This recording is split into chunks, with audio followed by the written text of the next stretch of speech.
दूसरे देवता की, किसी भगवान की पूजा नहीं होगी।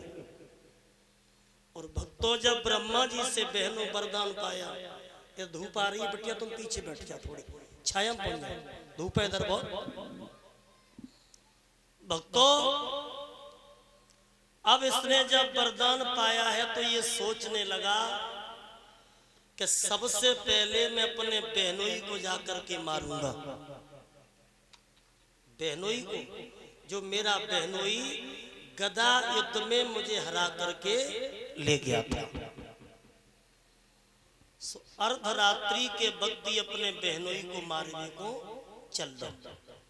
और इसी बीच में इंद्र को मौका मिल गया तो इंद्र एरच में आ जाता है और इंद्र ने कहा करो कि जो गर्भवती महिलाएं थी जिनके पेट में बच्चा था, उन गर्भवती महिलाओं को इंद्र मारने लगा। तो बाबा नारद ने कही कि इंद्र ऐसा मत करो, इन औरतों का कोई दोष ना है।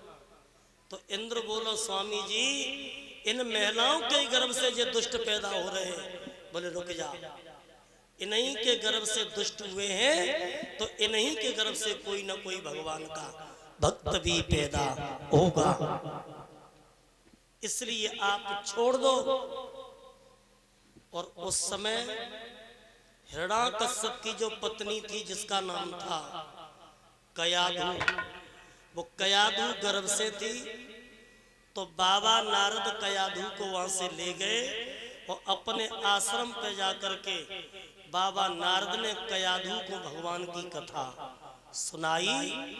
तो जो पेट में बच्चा था उस बच्चे ने भगवान की कथा को सुना और कथा को सुनकर के अपने हृदय में भगवान की मूर्ति को धारण कर लिया।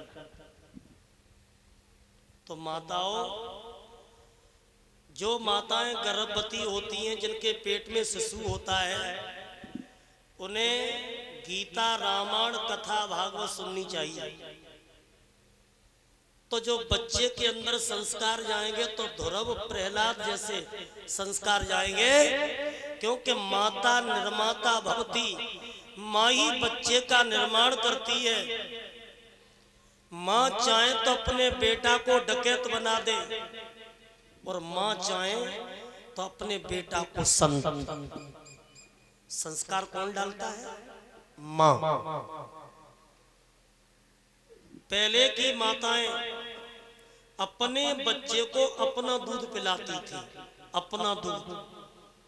और जो माताएं बच्चे को अपना दूध पिलाएगी तो माता के पिता के संस्कार बच्चे के अंदर जाएंगे। और अब तो ब्रजमोहन भैया 80% अपना दूध नहीं पिलाती, केवल 20%। और 80% तो ऐसी हैं कि प्लास्टिक की बोतल लाई और मुंह में दे दे। अब हमें यही ना मालूम पता किन को दूध हुए, फिर तो बच्चे के अंदर संस्कार कैसे होंगे? फिर तो वही होंगे जब छोटे से बड़े होंगे।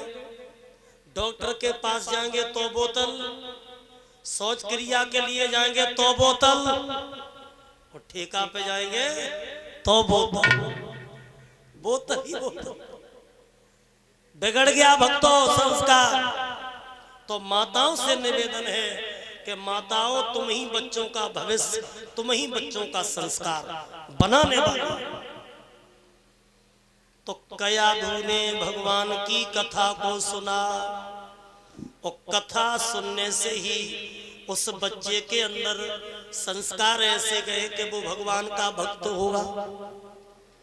और 9 महीने के बाद ये जब बच्चा पैदा हुआ तो हिरण्याकश्यप ने नंगर में ढिढोरा पिटवा दिया।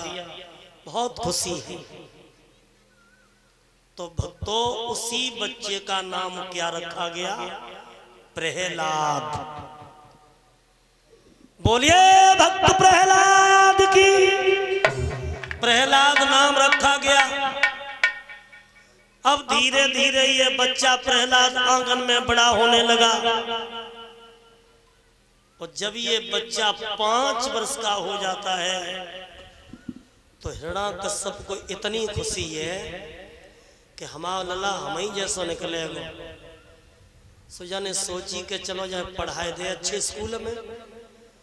तो उस समय इसने दैत्यों की विद्या सिखाई, और दैत्यों की विद्या सिखाने वाले केवल दो ही गुरु थे, शुक्राचार्य ब्राह्मण के दोनों बेटा थे, संडा और आमरक।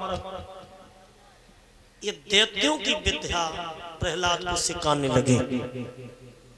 और प्रहलाद चटसार में रोज पढ़ने जाते हैं, शाम को लौट के आते हैं। लेकिन विधि के विधान को भक्तों कोई रोक नहीं सकता, पढ़ने तो रोज ही जाते थे। तो एक दिन प्रहलाद पढ़ने के लिए लेट हो गए। सो प्रहलाद दूसरी रास्ता से निकले तो क्या देखा,